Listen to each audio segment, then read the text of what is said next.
Dan dengan mengucap Bismillahirrahmanirrahim, saya luncurkan Core Values ASN berakhlak.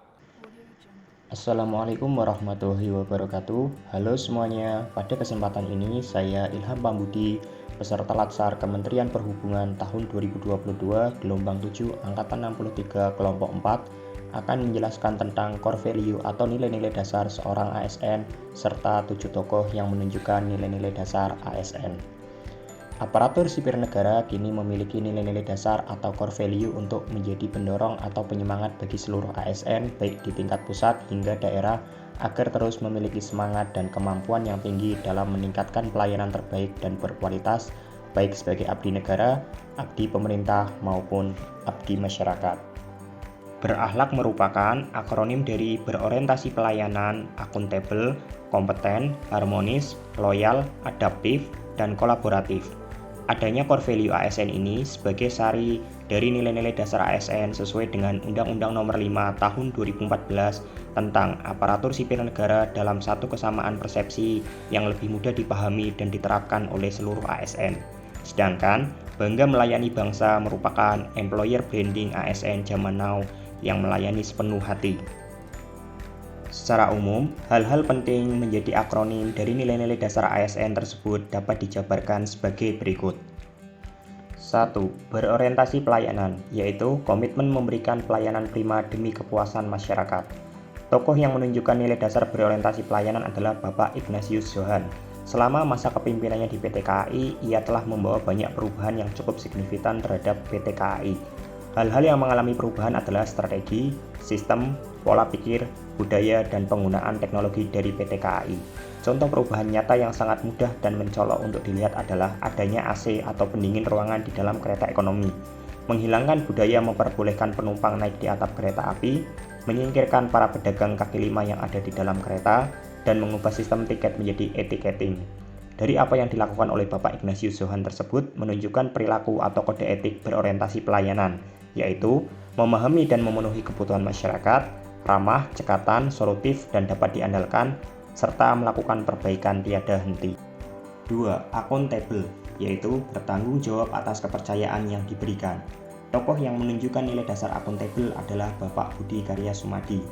Di bawah kepemimpinan Bapak Budi Karya Sumadi, Kementerian Perhubungan kembali memperoleh predikat wajar tanpa pengecualian dari Badan Pemeriksa Keuangan Republik Indonesia atas laporan keuangan Kementerian Perhubungan tahun 2021.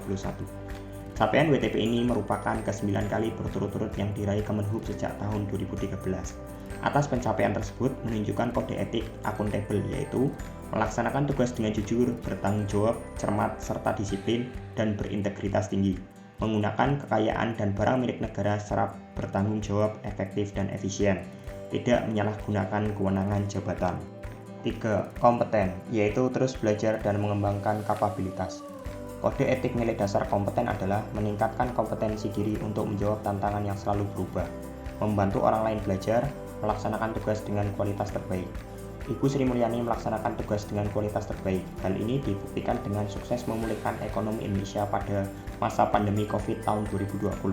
Dan jika dilihat dari sisi penciptaan lapangan kerja dalam kurun waktu 12 bulan terakhir, pemerintah juga mampu mengurangi dampak dari pengangguran yang berhasil ditekan ke level 6,5% setelah sebelumnya sempat melonjak di atas 7,1%. 4. Harmonis, yaitu saling peduli dan menghargai perbedaan. Kode etik nilai dasar harmonis adalah menghargai setiap orang apapun latar belakangnya, suka menolong orang lain, membangun lingkungan kerja yang kondusif. Ferry Hindika merupakan rekan satu kantor yang saya jadikan sebagai tokoh nilai dasar harmonis. Mas Ferry merupakan salah satu rekan kerja yang menghormati perbedaan latar belakang. Sebagai contoh, saya sebagai orang rantauan di tempat baru, saya banyak dibantu oleh beliau. Selain itu, Mas Ferry juga sering menolong saya ketika pulang kerja melalui tumpangan kendaraan pribadinya. 5. Loyal, yaitu berdedikasi dan mengutamakan kepentingan bangsa dan negara. Kode etik nilai dasar loyal adalah memegang teguh ideologi Pancasila dan Undang-Undang Dasar Negara Republik Indonesia tahun 1945, setia kepada NKRI serta pemerintahan yang sah, menjaga nama baik sesama ASN, pimpinan instansi dan negara, serta menjaga rahasia jabatan dan negara. Bapak Ganjar merupakan pemimpin yang memiliki loyalitas yang tinggi. Hal ini terlihat dari seringnya beliau menghadiri acara peringatan hari besar nasional maupun kegiatan yang diadakan oleh komunitas lokal maupun nasional. Salah satunya terlihat ketika Bapak Ganjar memperingati Hari Kanker Anak Sedunia. Beliau memberikan sambutan secara virtual dan dilanjutkan dengan aksi cukur gundul sebagai bentuk dukungan bagi anak penderita kanker. 6. Adaptif, yaitu terus berinovasi dan antusias dalam rangka menggerakkan serta menghadapi perubahan. Tokoh selanjutnya dari nilai dasar adaptif adalah Mas Menteri Nadiem Anwar Makarim. Kode etik dari nilai dasar adaptif yaitu cepat menyesuaikan diri menghadapi perubahan, terus berinovasi dan mengembangkan kreativitas, bertindak proaktif. Salah satu nilai dasar adaptif yang ditunjukkan oleh Mas Nadiem adalah dengan mengeluarkan terobosan Kampus Merdeka. Kampus Merdeka merupakan wujud pembelajaran di perguruan tinggi yang otonom dan fleksibel, sehingga tercipta kultur belajar yang inovatif, tidak mengekang, dan sesuai dengan kebutuhan mahasiswa. Melalui Kampus Merdeka, mahasiswa didorong untuk menguasai berbagai keilmuan yang berguna untuk memasuki dunia kerja. 7. Kolaboratif, yaitu membangun kerjasama yang sinergis. Tokoh yang menjadi contoh dari nilai dasar kolaboratif adalah Bapak Yugo Antoro, merupakan Kepala BPTD Wilayah 4 Provinsi Riau Kepri. Bapak Yugo di berbagai kesempatan menjalin silaturahmi sebagai bentuk koordinasi sekaligus konsolidasi pada berbagai pihak.